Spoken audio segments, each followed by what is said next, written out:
പങ്കാളിയെ നഷ്ടപ്പെട്ടിരിക്കാം, മാതാവിനെ നഷ്ടപ്പെട്ടിരിക്കാം. കൂടുതലും ചിലവെന്ന് പറയുന്നത് ഹോസ്പിറ്റൽ ചിലവ്. അത് ദുരിതം വേണം പറയാൻ.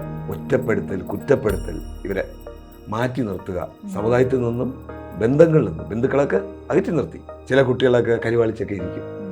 ഈ ശനിയുടെ ആധിക്യം, ശനി വിട്ടു മാറുമ്പോൾ ആ മുഖത്തുള്ള ഒരു കരിവാളിപ്പ് മാറും. മുത്തുകുമാർ സർ, ഈ അടുത്ത വർഷം 2025 മാർച്ച് 29 ശേഷം ഒരു പ്രധാനമായ ശനിപ്പകർച്ച വരുന്നുണ്ട് എന്ന് പറയുന്നുണ്ട്. അപ്പൊ അതിന് മുമ്പുള്ള മാസങ്ങളിൽ എന്താണ് ഒരു അതിന്റെ ഒരു ഗുണഫലങ്ങളും അല്ലെങ്കിൽ ദോഷഫലങ്ങളൊക്കെ കിട്ടുക? 2.5 വർഷമാണ് ശനിയുടെ ഒരു മാറ്റം സംഭവിക്കുന്നത്. ഇപ്പൊ വ്യാഴനാണെങ്കിൽ നമുക്ക് 12 മാസം, അത് 1 വർഷം. രാജകേതുക്കളാണെങ്കിൽ 1.5 വർഷം. അപ്പം ഒരു വ്യാഴം മാറ്റം എന്ന് പറയുമ്പോൾ ഞങ്ങൾക്ക് അതിൻ്റെ 1 മാസം മുന്നേ അതിൻ്റെ ഫലം കണ്ടു തുടങ്ങും. ശനിക്ക് അങ്ങനെയല്ല, ശനിക്ക് 3 മാസം മുമ്പേ അതിൻ്റെ ഫലം കണ്ടു തുടങ്ങും. അപ്പോൾ ഇതിൽ വളരെ പ്രത്യേകത, ഏഴാണ്ട് ശനി മാറാൻ നിൽക്കുന്നവർ, അവർക്കാണ് ഇതിലുള്ള ഒരു പ്രത്യേകത എന്ന് പറയാൻ പോണത്. അതായത് ഈ വരുന്ന 2025 മാർച്ച് 29 ശനി പകർച്ച മീനത്തിലാണ്. ഇപ്പം വക്രഗതിയിൽ ഈ പറയുന്ന സമയം വക്രഗതിയിൽ കുംഭത്തിലാണ് സഞ്ചരിക്കുന്നത്. അപ്പോൾ ഇതിൽ മകരക്കൂറുകാർക്കാണ് ഏഴാണ്ട് ശനി പൂർത്തിയാവുന്നത്. മകരക്കൂറിൽ വരുന്ന നക്ഷത്രം എന്ന് പറയുന്നത് ഉത്രാടം, മുക്കാല്, തിരുവോണം, അവിട്ടം, അര. ഇവർക്കാണ്, അതായത് മകരക്കൂറ്, ഉത്രാടം, മുക്കാല്, തിരുവോണം, അവിട്ടാര. ഇവർക്ക് ഏഴാണ്ട് ശനി പൂർത്തിയാവുകയാണ്. അതായത് വിടുതലെന്ന് പറയും. ഇനി മറുചുറ്റം എന്ന് പറയുന്നത് 22.5 കൊല്ലം കഴിഞ്ഞേ വരുള്ളൂ ഈ ഏഴാണ്ട് ശനി. അപ്പോൾ ഇവരുടെ കഴിഞ്ഞ കാലം നോക്കുകയാണെങ്കിൽ 2018 ഇവർക്ക് ഏഴാണ്ട് ശനി തുടങ്ങിയത്.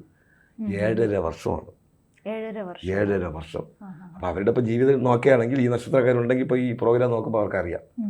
കൊറോണ ടൈമായിരുന്നു 2018. കൂടുതൽ ജോലി നഷ്ടപ്പെട്ട്, അതായത് വളരെ കഷ്ടത അനുഭവിച്ച നക്ഷത്രക്കാരാണ് ഉത്രാടം, മുക്കാല്, തിരുവോണം, അവിട്ടാര. ഇതിൽ ജന്മശനി വന്ന കാലം പങ്കാളിയെ നഷ്ടപ്പെട്ടിരിക്കാം, മാതാവിനെ നഷ്ടപ്പെട്ടിരിക്കാം. കൂടുതലും ചിലവെന്ന് പറയുന്നത് ഹോസ്പിറ്റൽ ചിലവ്. അത് ദുരിതം വേണം പറയാൻ. ഇവരുടെ ഈ 7 വർഷക്കാലം ദുരിതം.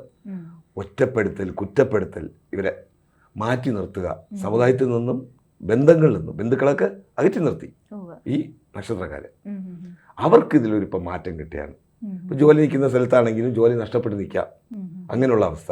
അപ്പം ഞങ്ങളിത് നോക്കുമ്പോൾ ഈ മാറ്റത്തിന് 3 മാസത്തിന് മുന്നേ ഈ ഗ്രഹം കനിഞ്ഞു തുടങ്ങും, അനുഗ്രഹിച്ചു തുടങ്ങും. അനുഗ്രഹിച്ചെന്ന് വെച്ചാൽ ഈ 3-ൽ വരുന്ന ശനി 7 വർഷത്തിൻ്റെ ദുരിതമൊക്കെ മാറ്റി, അതായത് പാഠമാണ് കൊടുക്കുന്നത്. നിങ്ങളെ എല്ലാ ആൾക്കാരെയും മനസ്സിലാക്കാനുള്ളൊരു പാഠം കൊടുത്ത് ഒരു ടീച്ചിങ് കഴിഞ്ഞാണ് ഇറങ്ങുന്നത്. ഇനി നല്ല ഒരു ഇത് കൊടുത്തിട്ട് ഒരു പോസ്റ്റിംഗ് കൊടുക്കും. വലിയൊരു കോഴ്സ് കഴിഞ്ഞ് ഇറങ്ങുന്ന. അതെ, കറക്റ്റ്. എന്നിട്ട് ഒരു പോസ്റ്റിംഗ് കൊടുക്കും. നല്ല ഒരു ഉന്നത പദവിയോ ഒരു സംരംഭമോ വളരെ ഒരു പെട്ടെന്ന് ഒരു പ്രകാശം അവർ ജീവിതത്തിലോട്ട് കടന്നു വരും. പിന്നെ ഇനി 22 വർഷം അവരെ സമയമാണ്, നല്ല സമയം. അപ്പോൾ ഇതിലൊരു പ്രത്യേകത, ഈ 3 നക്ഷത്രക്കാർക്ക് ഈ മാർച്ച് 29 നമ്മൾ മാർച്ച് 29 വരെ കാത്തിരിക്കേണ്ട.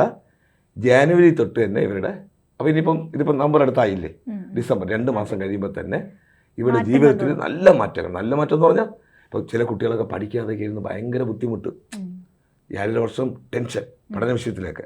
ഇപ്പം നമുക്കിപ്പം ബിസിനസ് ചെയ്യുന്നവരെ മാത്രമല്ലല്ലോ, ജോലിക്ക് നിൽക്കുന്നവർ, ബിസിനസ് ചെയ്യുന്നവർ, ഗവൺമെൻറ് ജോലിയിലൊക്കെ ട്രാൻസ്ഫറായി ദൂരെയൊക്കെ പോയി ട്രാൻസ്ഫറിൽ ജോലി ചെയ്ത് കുടുംബം വിട്ട് മാറി നിന്ന് വളരെ ബുദ്ധിമുട്ട് അനുഭവിച്ചവർക്കൊക്കെ ഇനി സ്വദേശത്ത് വരാനും, ഇപ്പോൾ ഗൾഫിലൊക്കെ കഷ്ടപ്പെടുന്നവർക്ക് ഇപ്പം ചില ശമ്പള കുടിശ്ശികയൊക്കെ കാണും, ഇതൊക്കെ തിരിച്ച് കിട്ടാനും, അതൊരു ബൾക്കായിട്ടുള്ള എമൗണ്ട് കൊണ്ടുവന്നൊരു വീട് വാങ്ങിക്കാനോ ഒരു വാഹനം വാങ്ങിക്കാനോ, കുടുംബത്തിലൊരു ശുഭകാര്യം.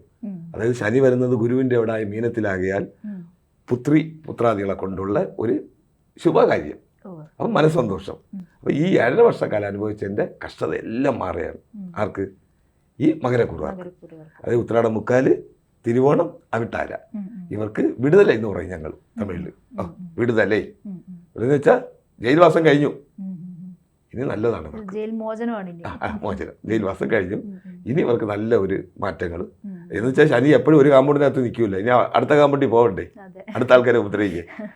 നിങ്ങളുടെ ജ്യോതിഷപരമോ വാസ്തുപരമോ ആത്മീയപരമോ ആയിട്ടുള്ള പ്രശ്നപരിഹാരങ്ങൾ ഇവിടെ വരുന്ന പണ്ഡിതന്മാരുമായി സംസാരിക്കാൻ താല്പര്യപ്പെടുന്നവർ താഴെ കാണുന്ന നമ്പറിൽ ബന്ധപ്പെടുക.